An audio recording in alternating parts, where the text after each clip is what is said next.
Hello students, I am Ekta from Education Department of JSPG College, Secunderabad. Last video में हमने जो educational psychology है उसकी हिस्ट्री के बाद में आपसे डिस्कस किया था। Today's I will discuss about the educational psychology, जो कि आपका मेन सब्जेक्ट है एजुकेशनल साइकोलॉजी।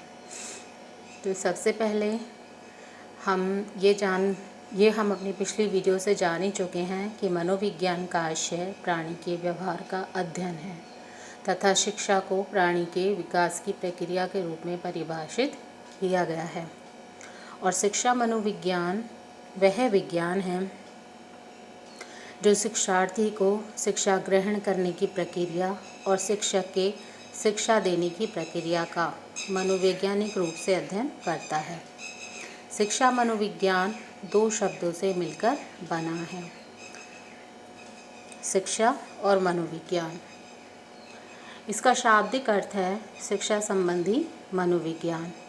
यह मनोविज्ञान का व्यवहारिक रूप है और शिक्षा की प्रक्रिया में मानव व्यवहार का अध्ययन करने वाला विज्ञान है।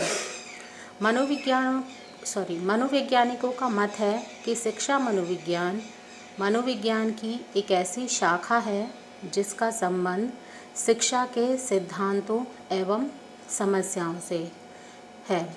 या यूँ कहें कि जो शिक्षा मनोविज्ञान है उसका संबंध शैक्षिक समस्याओं प्रक्रियाओं की जो समस्याएं होती हैं उन सिद्धांतों के अध्यापन से है, क्योंकि शिक्षा मनोविज्ञान शिक्षा से संबंधित समस्याओं का विवेचन करता है, विश्लेषण करता है और उनके लिए वैज्ञानिक समाधान प्रस्तुत करता है।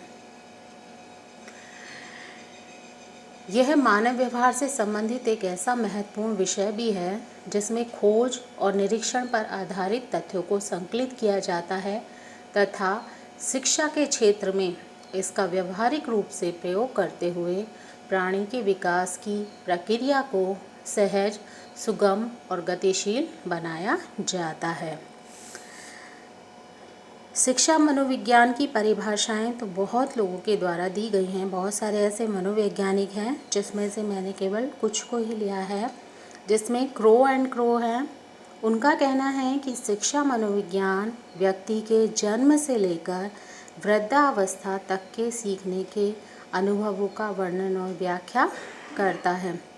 अर्थात शिक्षा मनोविज्ञान जब व्यक्ति जन्म से पैदा होता है और मरने तक उसके जो भी सीखने के अनुभव होते हैं, चाहे वो स्कूल के अंदर हो, स्कूल के बाहर हो, समाज में हो, परिवार पास पड़ोस में हो, उन सभी का ही वर्णन और व्याख्या करता है। फिर हैं स्टीफन। शिक्षा मनोविज्ञान शैक्षिक विकास का क्रमबद्ध अध्ययन है, यानी कि जो शैक्षिक विकास होता है, शिक्षा के क्षेत्र में होने वाले छात्रों का विकास है या शिक्षकों के सामने आने वाली जो भी परेशानियां हैं उनका क्रमबद्ध अध्ययन करता है, क्रमानुसार अध्ययन करता है।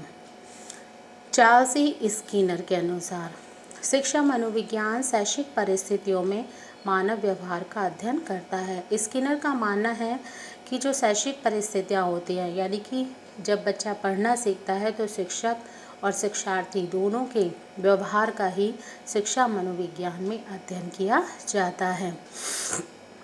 इसके अलावा जो शिक्षा मनोविज्ञान है उसका मुख्य संबंध सीखने से होता है, ऐसा मनोवैज्ञानिकों का मानना है।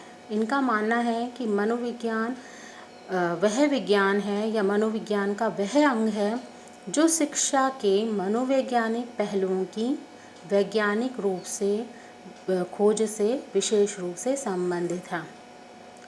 वैज्ञानिक खोज का मतलब होता है जब हम किसी भी समस्या के बारे में उसको एक सीक्वेंस के अनुसार उस समस्या के कारण, परिणाम, उसको किन किन टूल्स की सहायता से दूर किया जा सकता है, उन सभी के द्वारा इसका अध्ययन किया जाता है, इसके बारे में इसका अध्ययन किया जाता है। अगर हम देखें तो जो शिक्षा मनोविज्ञान है उसकी कुछ निम्नलिखित विशेषताएं स्पष्ट होती हैं। जैसे शिक्षा मनोविज्ञान सामान्य मनोविज्ञान का ही एक व्यवहारिक रूप है, यानी कि मनोविज्ञान तो बहुत बड़ा विषय है जिसके अंदर हम पिछली वीडियोस में पढ़ चुके हैं कि इसका क्षेत्र कितना व्यापक है। और शिक्षा मनोविज्ञान उस मनोविज्ञान का एक व्यवहारिक रूप है। शिक्षा मनोविज्ञान शिक्षार्थी का अध्ययन करता है, अधिगम और शिक्षण की क्रियाओं से संबंधित बातों का भी अध्ययन करता है। अर्थात ये केवल न शिक्षार्थी के लिए बल्कि शिक्षक के लिए भी इसका ज्ञान होना बहुत आवश्यक है। इसके अलावा जो शिक्षा मनोविज्ञान है वो बालकों की सुरक्षित, संतुष्ट और सामाजिक प्राणी बनने के लिए भी सहायता करता है। इसके बाद हम बात करते हैं शिक्षा मनोविज्ञान की प्रकृति के बारे में। जो शिक्षा मनोविज्ञान का स्वरूप है और उसकी प्रकृति है वो विज्ञान पर आधारित है। सामाजिक विज्ञान की श्रेणी में ये सर्वाधिक विश्वसनीय विज्ञान के रूप में विकसित हुआ है। शिक्षा मनोविज्ञान के माध्यम से बालकों के व्यवहार में वांछित परिवर्तन हेतु जो कुछ भी प्रयास किया जाता है उस प्रयास की आधारशिला मनोविज्ञान में ही निहित होती है। आज शैक्षिक प्रक्रिया के माध्यम से किसी भी बालक के व्यवहार में वांछित परिवर्तन लाए जा सकते हैं। न केवल सामान्य बालकों अपितु अपंग, कदाचारी, समस्यात्मक, बुद्धिहीन बालकों को भी सामान्य बालकों की श्रेणी में लाया जा सका है। इसका प्रमुख कारण है कि मनोविज्ञान में संग्रहित वे सिद्धांत, नियम और विधियां हैं जो पूर्णतः विश्वसनीय और व्यवहारिक हैं, जिनका प्रतिपादन विज्ञान पर आधारित है, अन्वेषणात्मक विधियों के माध्यम से किया जाता है। और मनोविज्ञान में जो वैज्ञानिक पद्धति के आधार पर प्राप्त निष्कर्ष हैं उनका व्यवहारिक विज्ञान के रूप में पुष्टि होना ही इस बात को प्रमाणित करता है कि शिक्षा मनोविज्ञान की प्रकृति वैज्ञानिक है। इसके अंतर्गत अपनी विभिन्न खोजों के लिए वैज्ञानिक विधियों का प्रयोग किया जाता है और प्राप्त निष्कर्षों के आधार पर जो शिक्षा की विभिन्न समस्याएं होती हैं उनका समाधान किया जाता है। छात्रों की उपलब्धियों के बारे में भविष्यवाणी की जाती है कि बच्चे जो अचीव करते हैं वो भविष्य में क्या बन सकते हैं, उनका व्यवहार कैसा रहेगा। जिस प्रकार वैज्ञानिक द्वारा विभिन्न तथ्यों का निरीक्षण और परीक्षण करके उनके संबंध में निष्कर्ष निकालकर किसी सामान्य नियम को प्रतिपादित किया जाता है, ठीक उसी प्रकार शिक्षक कक्षा की विशेष या तात्कालिक समस्या का अध्ययन और विश्लेषण करके उसका समाधान करने का उपाय सोचता है।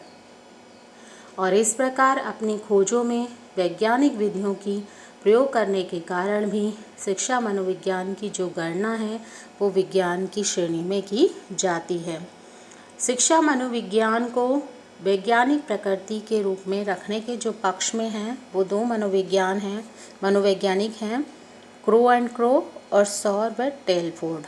सबसे पहले क्रो एंड क्रो के बारे में बात करते हैं। उन्होंने कहा है कि शिक्षा मनोविज्ञान को एक व्यवहारिक विज्ञान के रूप में स्वीकार किया जा सकता है क्योंकि यह मानव व्यवहार के संबंध में वैज्ञानिक विधि से निर्धारित किए गए सिद्धांतों और तथ्यों के अनुसार अधिगम की व्याख्या करने का प्रयास करता है। जो शिक्षा मनोविज्ञान है उसकी पाठ्यवस्तु वैज्ञानिक खोजों पर आधारित है और इसी पाठ्यवस्तु का उपयोग करके शैक्षिक समस्याओं के समाधान हेतु विश्वसनीयता के साथ इनका प्रयोग किया जाता है। दूसरे मनोवैज्ञानिक हैं सॉर और टेलफोर्ड।